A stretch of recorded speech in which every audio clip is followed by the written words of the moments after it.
Hive Minds, and welcome back to my blog. Today I am here in beautiful Ontario, California, where we are with the City of Ontario talking about the MAD program. So I'm here with Amy Chang, and she is going to talk to us about emotional intelligence in the workforce. Welcome, Amy. Thank you for letting me come here to talk to you guys. Now, as you were saying, Amy is a leader in her department, and she tried a different approach that is not used in most companies. So if you like, could you tell us about some leadership tactics that are different that you don't see in most companies? Okay, so you mentioned the emotional intelligence. So I learned that from one of my coaches, and so started January, we started a series on emotional intelligence, and each month we'll go through each topic and kind of just go around the room with my team. We meet weekly to kind of share what that means to us and what we will do to enhance that skill. So how have you seen people improve their emotional intelligence? What were some key things that you saw shift in your team? The biggest thing I saw is the realization, the self-awareness. Oh, interesting. Okay. And also by meeting weekly, people are more comfortable once they are in an environment that they feel safe and they trust people to have that dialogue and be honest with each other, to share like, hey, you know, I do see you do well in this, or maybe, oh, you might not be too well, don't get mad at me for saying this, but I'm just saying this for your own good. While we're in this meeting room, we have this trust that we build with each other. Yeah.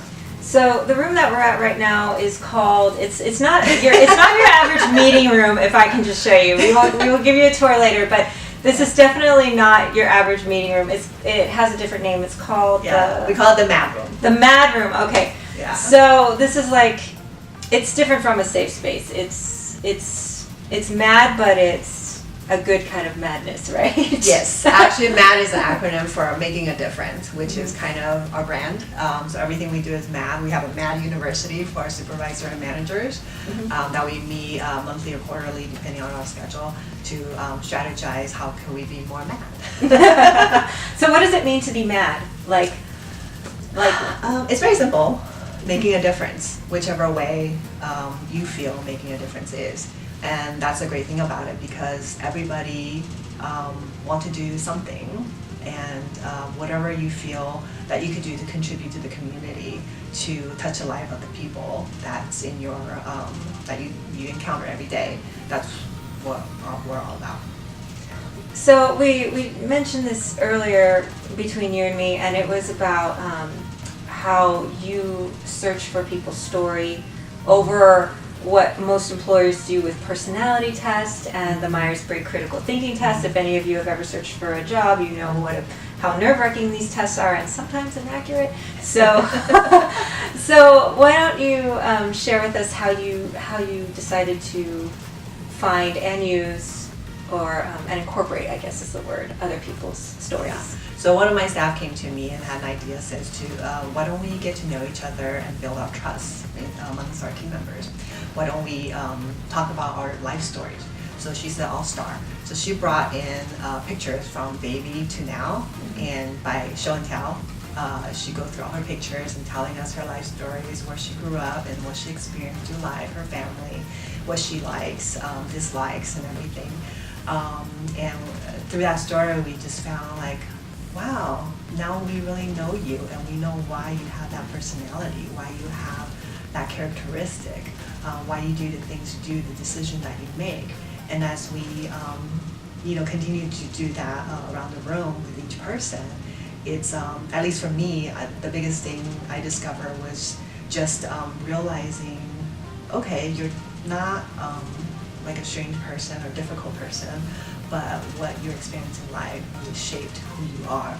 And by understanding that, people kind of let their guard down. It's not like people are trying to do things to make our lives difficult, but it's because of how they were shaped throughout their life, and that's why they might act or say or react the way they do. Okay. So what other emotional intelligence things or concepts that people may not be familiar with, how have you incorporated that into your leadership? Like, It's interesting you asked that. In a couple of weeks, I'm doing a presentation on emotional intelligence. The topic that's assigned to me is motivation. So that motivation is one of the components to the emotional intelligence skill. And I have found that I have a natural ability to do that, and I think also, going through my own life story, seeing the pictures and putting things together, recalling how I have grown up. That was going down the memory lane and learning about myself, and understand why I am the way I am, that I'm always striving to do better. Everything I do, there's always someone that are doing better than me. So I don't compare myself to what I have already done. I compare myself to go forward. And I try to instill that to everybody in my team. It's like, yeah, great. And not to say I don't appreciate what they have done. I mean, everybody has come a long way.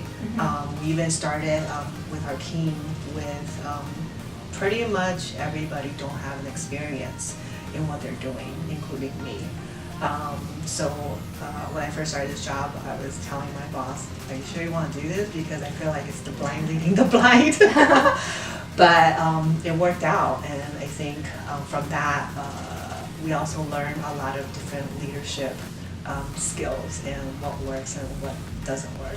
And I think this can be used across so many industries. Like we have startups where it's the blind leading the blind. Any kind of new development, there's going to be this kind of like panic or this kind of like flustering, worry. And I think that what you're saying and what you're doing here with your team, that could be something that most companies could use. That would be like something that they could do to be more successful in their developments in their companies. Yeah. So what I have found with I don't know if you want to term it blind leading the blind.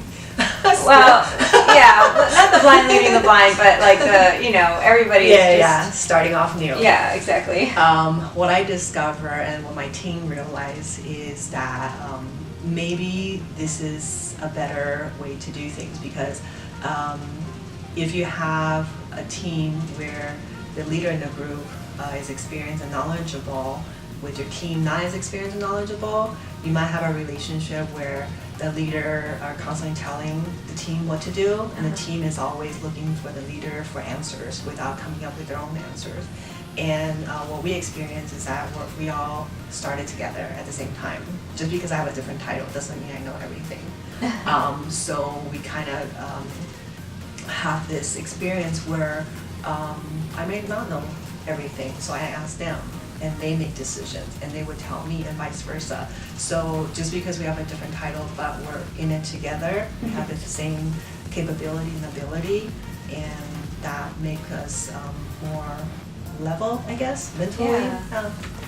Yeah. Well, I mean, people are specialized in different things, and you want them to bring their talents. I think that's the worst thing is when you have a talent where you have a passion and you can't go all in on it in your job. And I think this is the way where people contribute more than just just their daily job duties. They contribute something that they're so good at. Yeah, definitely. We have I feel like I have such a dynamic team that everybody is just so different.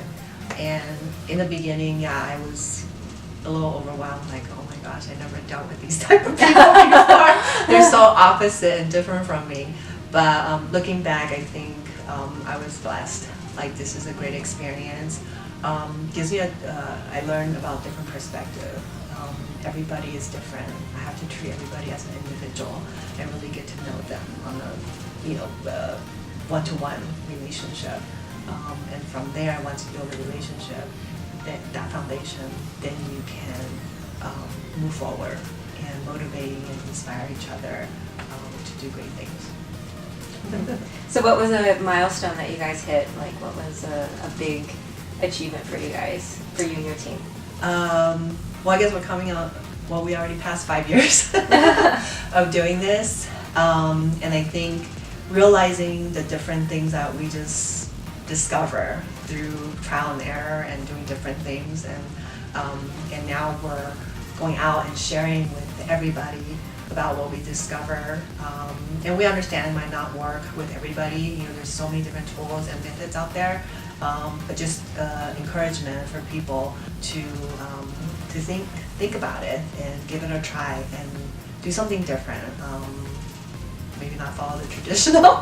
I love untraditional. I think you should be untraditional. And you know what? Yeah. It's not so much that you're being untraditional. You're building new traditions that I think that clearly need to be opened up in more workplaces, and not just workplaces, just overall in leadership, any place where you're leading a team. Yeah. So, thank you, Amy, for joining us, and for all of you creative minds, if you like this video, hit subscribe. If you want to see more of this, then stay tuned. We have so many more people here at MAD University who are lovely enough today to share their stories with us. So keep creating, and I will see you in my next vlog. Bye!